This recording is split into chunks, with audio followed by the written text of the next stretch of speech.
Hello and welcome to the Ohio Arts Council's Rife Gallery. I'm Kat Sheridan and I am here with the curator of this current exhibition, Interwoven, the Many Voices of Fiber. Tracy, you want to introduce yourself? I would love to. As she said, my name's Tracy Rieger, and I, for the past 23 years, have been the director of the Quilt Surface Design Symposium. Maybe later in the tour, you'll hear me reference it as QSDS. That's kind of what we're known by as well. First of all, I'd like to thank the Ohio Arts Council and Kat Sheridan and her amazing staff for giving me this opportunity to bring these group of amazing artists together. And I'm excited to show everybody what we have.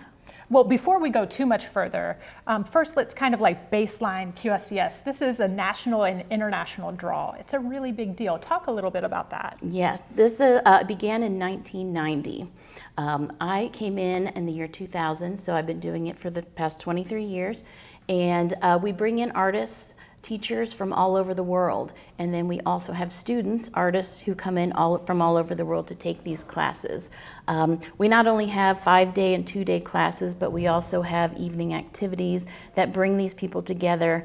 And we've really created an amazing community that is here in the center of Ohio. It's held at the Columbus College of Art and Design, which we love because it's so inspiring. We're surrounded by these amazing student artwork. We have the Columbus Museum of Art right down the street. We've really found our home there. That's wonderful.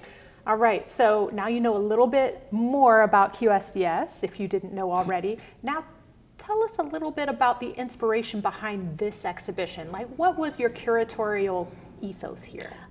Having worked with textile artists for so long, of course I've been watching the evolution of where the whole process has started, from art quilts to surface design. And then as time goes on, it's been inclusive of other types of fiber. And so that was the impetus for me behind this, is wanting to show where this evolution perhaps started and where it's going. So when I talk about fiber, it's basically an umbrella term for things such as thread, yarn, fabric, rope, wool, paper. And so when I was looking for artists to include in this exhibition, what I really wanted to find were artists who had taken these common everyday materials that we often take for granted because we know them more for their utilitarian uses. I wanted to find artists who had taken these materials and started speaking about what they could become. Yeah, pushing the envelope a little bit. Definitely. And so speaking of that, maybe we should just start with Laura Alexander. Laura Yes. Alexander is a Columbus artist, and tell me about this work and why you chose her. Why I chose her, she is a paper artist. That is her medium of choice. She's greatly inspired by architecture, nature, and recently a trip to Havana, Cuba. And while she was there, her greatest influence were the beautiful tiles, hand-painted tiles, and the rich colors. And prior to this trip, Laura mostly had worked in just monotone, white layering of pieces that mostly were, wanted to focus on the shadows that were created. But after this trip, the influence of the color, she was trying to figure out how she could work that into her pieces. And I think that the way she incorporates it is pretty genius, because as we look at these pieces, yes, of course we can see this beautiful glowing color. But what she did to get this effect is she would paint the back of the white sheets of paper, each layer. Each piece has about 5 or 6 layers of paper, and they're separated with thin foam core, acid-free foam core. So then once she painted the backs of the pieces, she would then hand cut out these intricate designs and layer them up. So actually what we are seeing is the reflection of the color on the back of the paper reflecting off of the white piece that's behind it. And then that down to the last layer. And it just gives them a beautiful, just glowing effervescence. Yeah, maybe Andrew, you can come a little closer and give people a little peek, and then we'll kind of pan down to these other smaller pieces. And Tracy, you were saying that these smaller pieces are inspired by something a little bit different. Did you want to give us a real quick rundown of that? Sure. These pieces down here these are influenced by quilts. And what Laura found interesting about quilts is how she noticed that most artists at some point would use textured or patterned fabric, cut them up, and then put them back together. And this is her interpretation with her paper cutting of an art quilt. Wonderful. And so Yeah. that very nicely brings us around to our next artist, who is Deborah Silver. If you just want to turn around for us, Andrew, and give us a chance. You want to stand over here, Tracy? Sure. Deborah is from Cleveland Heights, Ohio, and she is made her name as a weaver, specifically using a technique called split shed weaving. I went to do some research on this, and I would have loved to explain it to you in depth, but better than that, I think you should just go to YouTube and look up Deborah Silver and the term split shed weaving, because this is such an intricate, time-consuming technique. It's amazing. So I highly suggest you check that out. This piece specifically, what if Einstein had been a passenger on the MS St. Louis? This refers to that time during World War II when people of the Jewish faith were being persecuted, and many of them attempted to leave Europe and come to the United States. On this specific ship, there were 900 Jewish people, and once they reached the States, they were rejected and sent back to Europe. And of course, sadly, we all know what probably happened to many of those people. So her piece is talking about what if Einstein was on that ship, because he was of German Jewish descent, and what the world would have lost if he had been on that ship, the many things that we wouldn't have today. And I think she speaks about Einstein because that's a person who we can all relate to, that we've all known and studied about.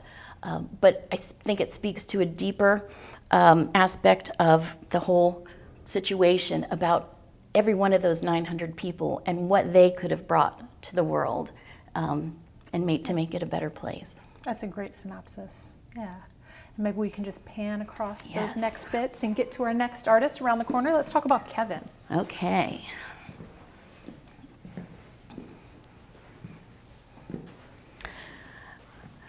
These pieces are by Kevin Womack, and he is an instructor that has taught for many years at QSDS, and he's known for his beautiful hand-dyed, screen-printed, whole-piece artworks. Sometimes he'll cut these up to make his quilts. Sometimes he'll sell them as whole pieces of art. They can stand alone on their own. But in the last year or two, his process has kind of changed. He's started working on collages or sketches.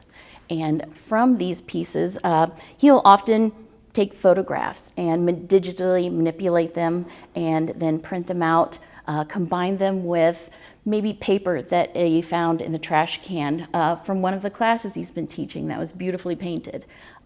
Anything that inspires him. A lot of pictures and imagery from New Orleans, which is one of his favorite places. Now, a number of these pieces live alone and stand on their own as a collage. But every once in a while, he has a piece that truly inspires him, and he decides to create that into an art quilt.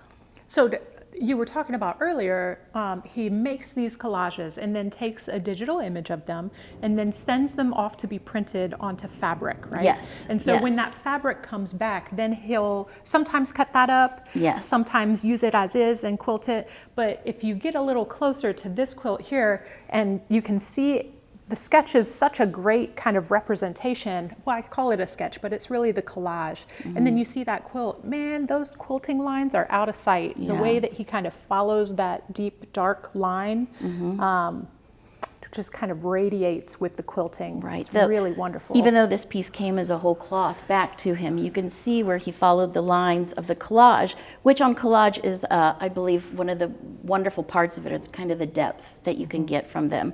And he's gone back in and cut the pieces apart and then reattached them, which then gives the quilt the kind of the same sense of depth that the collage has. Yeah, love that, love that.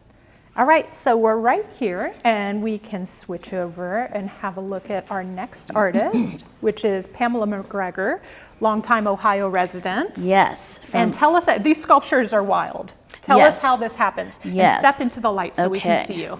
Let's see. Her medium of choice is felt, wool to be specific, felted wool. Felted wool. And let me come over to this side because this is a piece I want to speak about right here. This technique of felting wool is done by, when you receive the fibers of wool, they are laid in straight, kind of even, soft strands.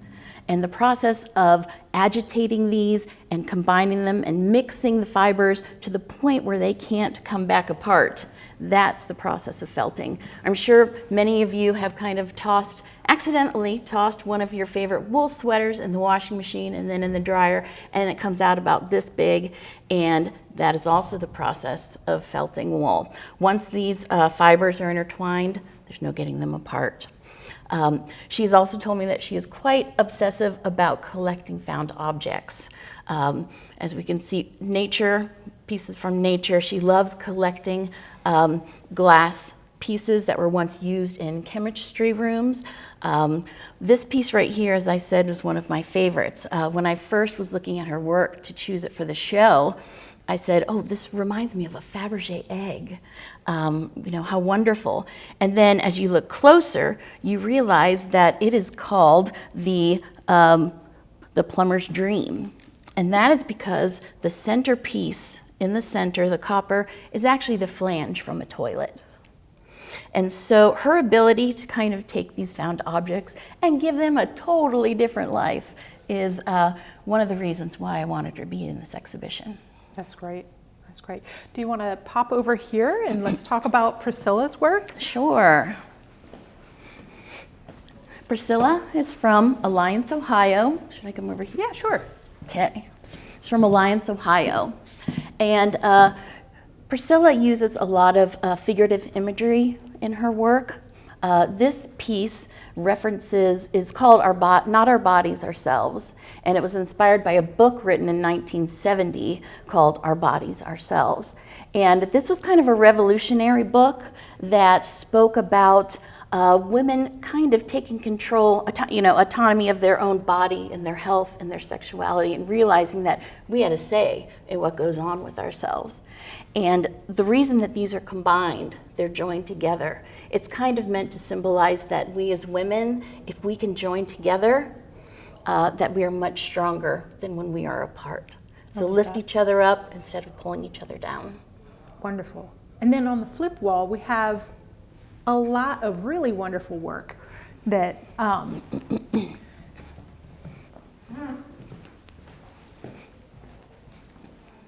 Yes. Also by Priscilla. So these come from two separate series. The pieces hanging on the walls come from a series that deals with immigration. And each piece, if you look closely, has a key and it has a number tag on it. The keys represent, going through this process, difficult, horrendous process of immigration that really none of us can really understand. Each key represents the home that was lost or left behind. And the number tags represent kind of them losing their sense of individuality because now they've just become a number in the system. So each of these are also, the ones hanging on the walls are, you can see that they all have handles. And these are kind of like the handles from luggage or suitcases. And they're just hung on the walls waiting, kind of in that state of limbo that many people who are going through immigration have to deal with. Each of these kind of represents a different facet of what people have to deal with. Who I Was speaks about maybe this person had built an amazing life for themselves where they came from, and having to leave that behind and basically go on to have nothing, to have to start all over again. This piece, Carpenter by Trade, speaks about all of the people who have all these wonderful skills but aren't able to use them while they're in this limbo in between here and there. The weight of waiting, I think, kind of speaks for itself. Again, just that waiting for the conclusion or some resolution to where they can lay their roots again, or if they can. Yeah. There are two pieces on the other side over here. This piece is called Impotent Arms, and being the mother of a 7-year-old, this one really moves me. It's about parents who are having to go through this already unimaginable process and having their children with them and trying to protect them through this whole process. And not even that, but just making sure that they're able to stay together as a family. And I see these arms as just wanting to wrap around their children and protect them the best they can. And then the last piece is called Blood and Water. And this piece refers to the refugees and immigrants who lost their lives as they were crossing large bodies of water, probably in overcrowded boats, where they really had no chance at all. Yeah, leaving terrible situations, sure. And then these wonderful pieces in the middle, I love how just when we walked by, they hovered just above the ground. And so there's a little bit of movement that happens when you walk by and they become a bit animated, right? It's called the Keepers of the Faith. And I love that they're three forms, three essentially body forms. And Priscilla has a history of dressmaking and costume making, right? Like, can you talk a little bit about that and what drew you to have Priscilla in the exhibition? Yes, she does have a background in textiles and cloth making of clothes. And so that's why she always does most of her pieces reference back to that. These people, as I say, because they're meant to represent people. These are meant to represent the sentinels within these groups, the people who keep people's spirits raised. They're the ones who keep the faith and try to pass that on to others, whether it's meant in a religious sense or it could be the elders of the group, but they're the ones that kind of look out and keep the faith. Love that. Well, let's peek around this corner and see our next artist. Okay. These are small, this little vignette of Diane. Yes. Come on, this side. And these pieces are by Diane Herbort, and she is also a long-term participant of the Quilt Surface Design. She's one of my right-hand women who's actually been involved with QSDS since its beginning. So she was there, has been involved with it much longer than I have. Diane has a background in fashion design, and from there she went on to, she started art quilting. And then from there she started collaging. And she basically has this huge arsenal of techniques that she can work from. So what she did here was, this was a photograph taken of glass lampwork beads. And she put the photographs into the computer, digitally manipulated them into dozens and dozens of different views and different compositions. Yeah. Yes. And from there, with each one, she wanted to show a different aspect of how they could be appreciated, different textures. Like I said, she reached into her arsenal of techniques. One thing I find interesting about Diane is a lot of artists find their technique that they want to then utilize on many different ideas. One thing that Diane is excellent at is she will take an idea and then build on that using her many different talents. So we often see from her multiples of pieces like this focused on the same idea. So you said something that piqued my interest a little bit. You said started art quilting, which that's a distinction from quilting. And so I would love for you to talk a little bit about One, like the space that we occupy here in Ohio with the, extensive talents that reside here that hit home that art quilt. But like, what's the difference? Is there a difference? There is a difference, definitely.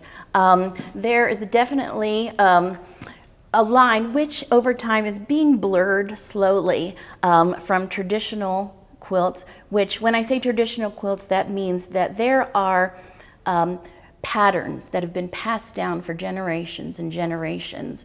And there are colors that are used to represent different meanings. And so as time has passed, people will often maybe start to choose their own colors instead of using those traditional colors that were used. Or as opposed to cutting out these very intricate, detailed, with a ruler pieces, just the way that the pattern says, maybe they'll start cutting their own pieces freely with a cutter and kind of sewing them back together. So at QSDS, we'd like to have a lot of different levels, and which also is interesting because sometimes we'll say beginner to advanced. Well, there can be a woman or a man who comes and has been doing traditional quilting for 30, 40 years. And he's not a beginner, she's not a beginner. But this might be their first time dipping their toe into, the art quilt world. Yeah. And so we do definitely try to have kind of those transition classes because these are people that don't need to know how to sew or use their machine or how to make a curve or any thing like that. In fact, they could probably teach all of us a thing or two. But that's one of the great things about QSDS is we just all come together and we accept what knowledge we each have and we learn from each other. I love that. So like stepping from traditional to perhaps improvisational or spaces where you try techniques that are uncommon or not made for utilitarian use, things like that. Right. So for folks that are not familiar, they're able to kind of understand that better, like come into this world and recognize not only is there a long, wonderful history of traditional quilt making, but there's such a rich history, especially here in Ohio, of the art quilt. Traditional, speaking on that again, back when often the materials used in traditional quilts were things from flour sacks, which they used to make out of fabric. So back in the day, people could make them into clothes. A lot of women would use those to make quilts. And then later on, of course, there are places that sell all these brightly patterned and textured, large-scale printed materials. And then a next step from there is perhaps what people learn that they can start making their own fabric, creating their own designs and their own patterns. And that's a really exciting step to see when somebody steps from buying their fabric to then starting to create their fabric. It gets a whole another level. And you have lots of examples of that in this exhibition. Yes. So on kind of a hard left turn, let's come on over here and talk about Leah Wong. Okay.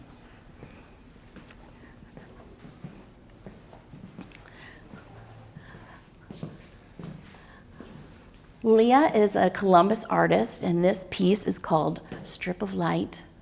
And in this piece, Leah's goal was to kind of convey to the viewer like the color of light. Yes, color of light, the fluidity of water, and the essence of the motion of air. And so how she begins is she has these flat pieces of paper and she cuts out all of these intricate pieces. You can see trees, you can see houses, you can see birds, cuts them all out by hand. And then once these panels are completed and they're hung together in this space, they become a complete piece. And what's interesting and fascinating is they become a 3D landscape. You can see the shadows that they create. As you walk by it slowly, you see different color combinations mixing along with those shadows. And then another interesting tidbit that you might not notice until you happen to kind of walk by her piece is our own kinetic energy, which kind of interacts with her work and gives it a slight movement. And that's when we see the shadows moving. And that's when we realize that this piece isn't just these panels hanging, but now it has encompassed the entire space. I love that. And I love the pairing of having both Leah and Laura Alexander in the same show, because they both cut paper, but they do it so differently. The expression is vastly different and really important to have in this space. So Andrew, I would love for you to come and take the camera by so people can see and kind of get that feeling of going by the works. And then we'll come around the corner and have a look at Melissa's work. Okay, where's the light here? Maybe stand over here. So Melissa Haviland's in Athens, Ohio, right? Yes. Melissa, as she said, is from Athens, Ohio, and the first thing we noticed about Melissa, what she told me, is that she loves making pieces with multiple items. This piece actually has 44 separate pieces, cups and saucers, and the title is Curiouser and Curiouser. So when we kind of combine the cups and saucers with the title, I think we can all kind of get the idea that this is inspired by the book Alice in Wonderland. The pieces are made of screen-printed Tyvek, and also a material that we're all very familiar with, the blue fabric polyethylene tarps that we often see covering things to keep them protected. She said she became pretty obsessed with this blue material because through some experiences she realized that this was a material that it really didn't matter what social class you were from or what level of you held in the world.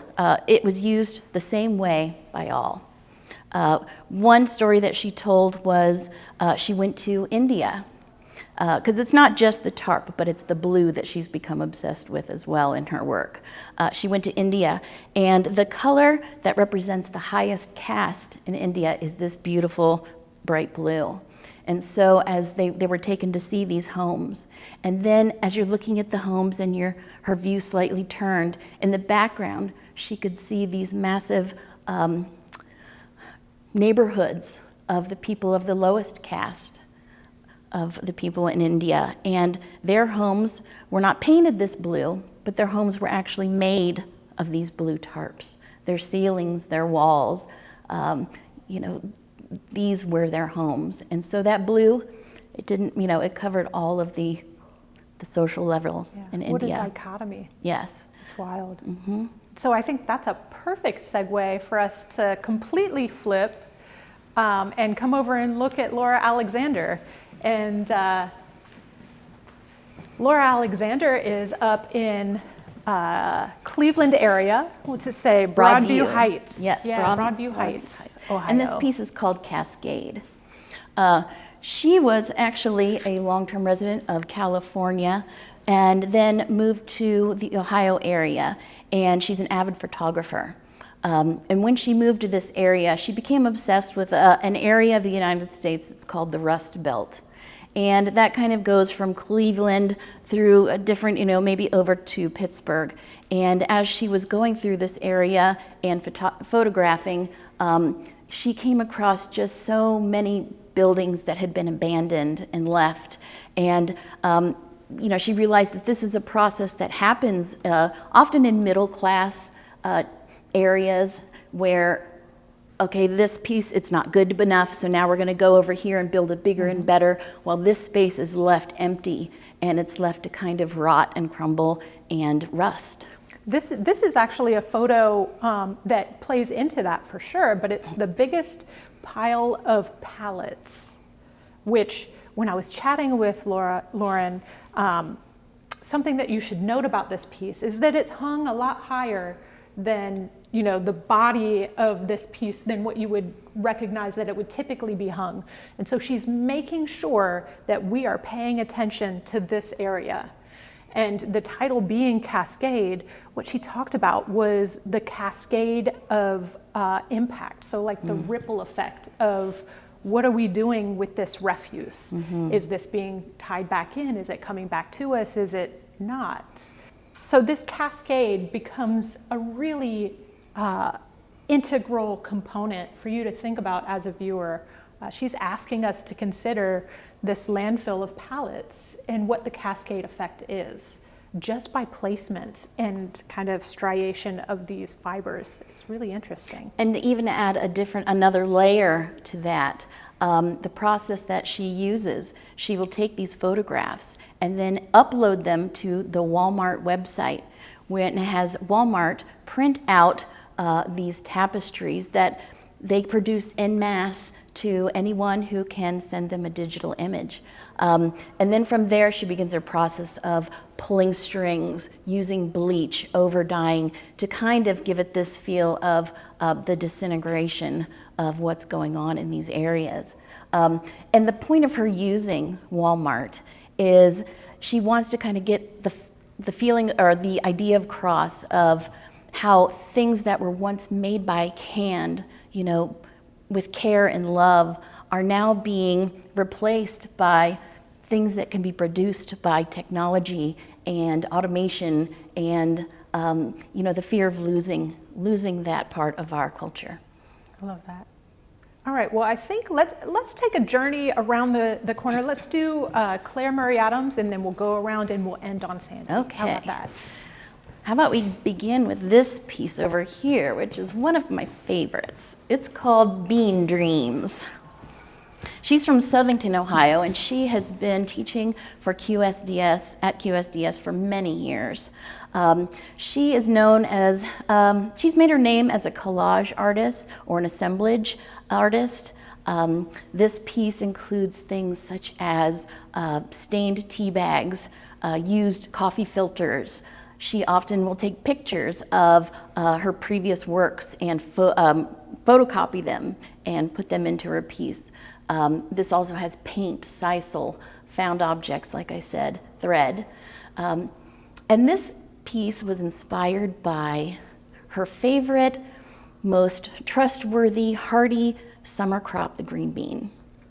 And she felt that every year, though they provided so much, that they were often by many people kind of taken for granted. So in her mind, she decided that they each had a secret life that we didn't know about. And so in this piece, she's allowing us to see what these secret lives of the humble green bean really are. So next time you look at a green bean, maybe you'll see them in a different light. I love that. So let's come around the corner and a couple more pieces. And light. Claire's known to often use narratives in her work. She also uses the imagery of the dress in many of her pieces. This piece, she decided to use a dress, and she wanted to give it the persona of a storyteller. And these small pieces that surround it are the stories that this persona is telling us. And now Claire has shown this centerpiece in previous exhibitions, but just like people, just like us, like everyone, as time passes, our stories change. So each time she shows this piece, all of the stories, the small stories around the piece are exchanged out for her more recent stories. Love that. Yeah. I love that. Well, let's come around here and talk about Emily Moore's, this big installation that we have here, Overture. And she's from Cincinnati, Ohio. Yeah, come into the middle. Yeah, come into the middle, because this piece really pulls you in. She's known as a site-specific installation artist. And when she heard that the title of the exhibition was Interwoven, she got the idea that she wanted to just completely weave all of the different materials that she uses together. Paper, fabric, rope, kind of all the things that I named in the beginning that were under that umbrella term. But another important thing to her was that she wanted people to come up close and explore the details of the piece.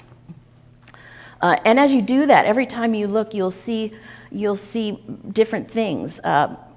All this paper is hand cut. She has little glimpses of very fancy fabrics, strings of pearls, the metal mesh that she uses as kind of to be the stability behind the pieces actually becomes part of the piece. When I look at this, my interpretation is I really get the feel of like an undersea scape. You have the corals and the flowing seaweed and then the ropes from the sunken ships. And another thing that which I love about this piece, is she really wanted to incorporate the color gold. And the reason she wanted to do this is because she has found that people either find the color gold to be a sign of wealth and prosperity, or they find it very tacky.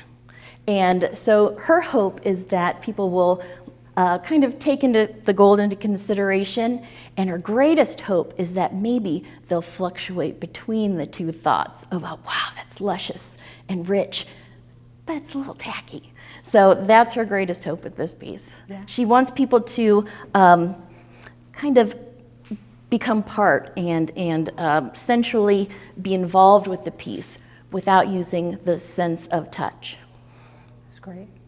Wonderful. All right, let's go talk about Oksana. Okay. So this is narrative work, and it also is she has it in a really specific order. So yes. Can you tell us a little bit about this group of work? Yes.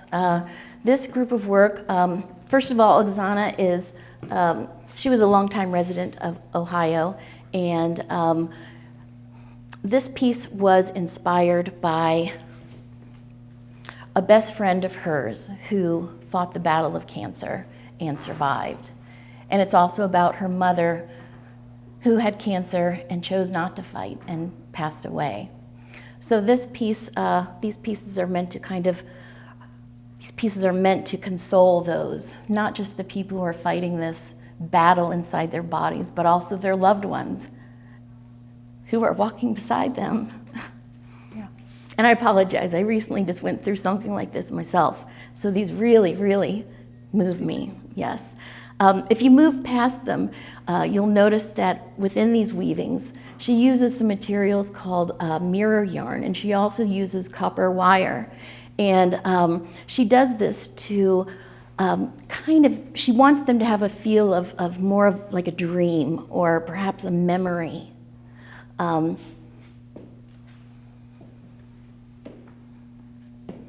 That's wonderful. So talk a little bit about this weaving technique.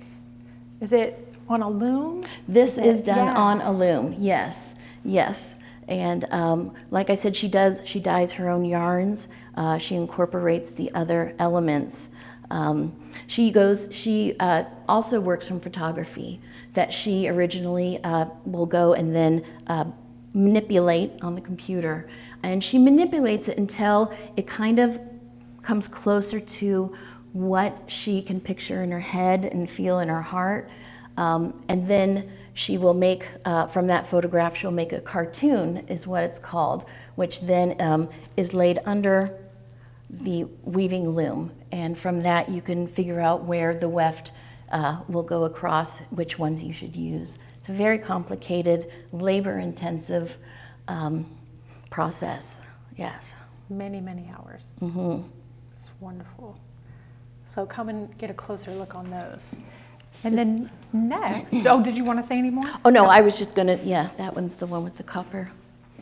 A few of them have really nice sparkly things happening. Mm-hmm. So that'd be the mirror yarn and the...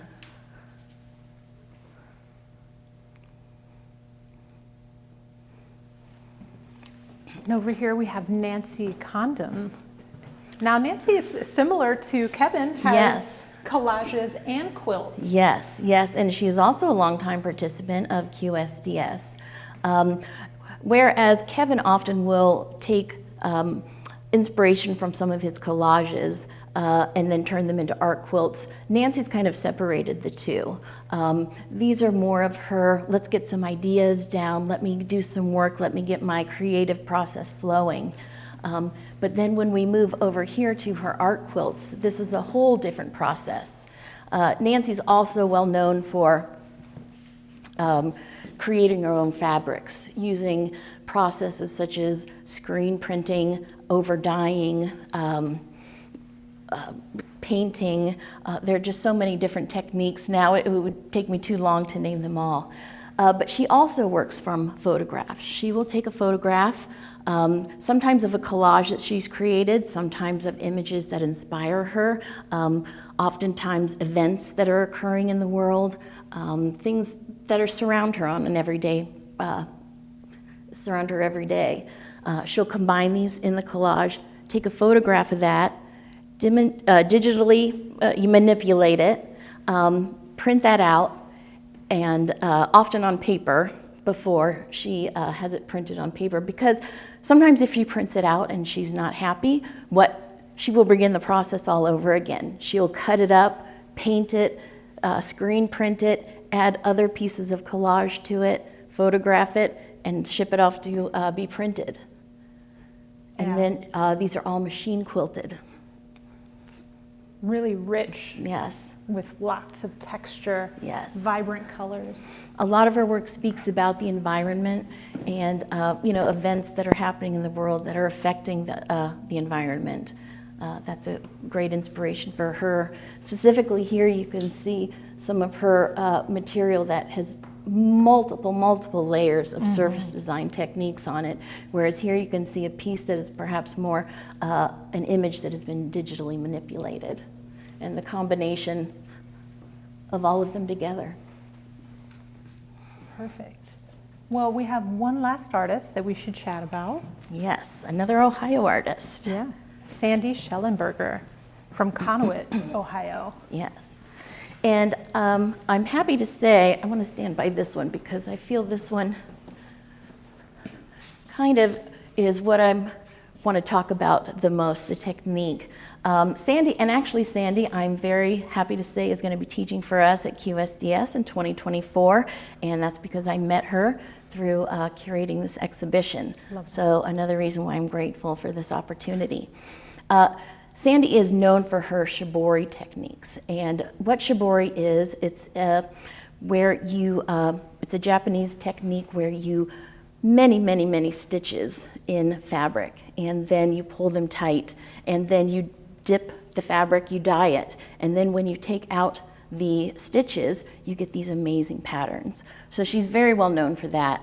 In these pieces, she wanted to focus more on the stitching of just the act of stitching on fabric. And so a really surprising bit Yes. about this work. A surprising bit about this is actually not fabric. This, what she's done is an amazing trompe-l'oeil piece of artwork. She has taken the photographs of the pieces that she actually sewed, and she printed them out on rice paper. And then she took encaustic, which is a melted mix of beeswax and damar resin, and put a layer onto these blocks that she made and would paste down the rice paper and then put another coat of the encaustic on top. So giving it that kind of, the matte feel that fabric oftentimes has. But seeing this, it's amazing. Many people will have to step up close to realize that that's not actually fabric that's been sewn on there. Yeah. I think that this is a really great example of how we can elasticize our ideas around fiber. Yes. Right? Yes. So it punches on a few different levels. Conceptually, it's asking us to consider fiber as paper, but also the representation of cloth. And then it's also really fun to think about the action of shibori. So these lines ostensibly would be pulled super taut and make this cloth into a really tight thing Yes. that then would be affected by dye and then pulled back apart. So super laborious. Yes, Just- super exciting because you don't know what's going to happen when you pull Yeah. it back apart. Yeah. What patterns you're going to get. It's always an amazing surprise. There's think, an element of chance yes, that is definitely. pretty profound. And I love this one particularly. She made it just for this exhibition. She had gone over to a country in Africa and went on safari and was able to see zebras, or zebras as she'll say. And these are actually styled after photos that she took of the zebras and their specific patterning. So then to think about that, like observing nature and the wonder of nature and then replicating it through shibori, and then like, I want to see what these look like when they're dyed. I want to see them all the way through the process as well. Definitely. We want to see more. So like I said, I'm anxious to see what she's going to be teaching when she's at QSDS next year, because it will be a shibori class. So Ooh, that'll be good. So Interwoven, you've taken us through so many different kinds of fiber. And I know a real goal of yours is to help the viewer make those kind of connections, right? To expand their idea around fiber, to deepen the appreciation of the things that we take for granted. right, these everyday items that we are also used to using for technical things or repairing things, or that they have a whole nother life that they can take on when they're in the right hands. Yeah, there's a mindfulness to that I really appreciate, particularly about this exhibition, and being present with what are typically really just humble beginnings and these wonderful finishings that these artists have brought forward. Yeah, such talent, such Incredible talent. And I was honored to work with them and with you. Of course, always. So thank you again, Tracy, for putting together this phenomenal exhibition of My all pleasure, these artists. definitely. Thank you to the governor, the legislature, and the Ohio Arts Council's board, who supports the Ohio Arts Council, this great space, and of course, Ohio artists.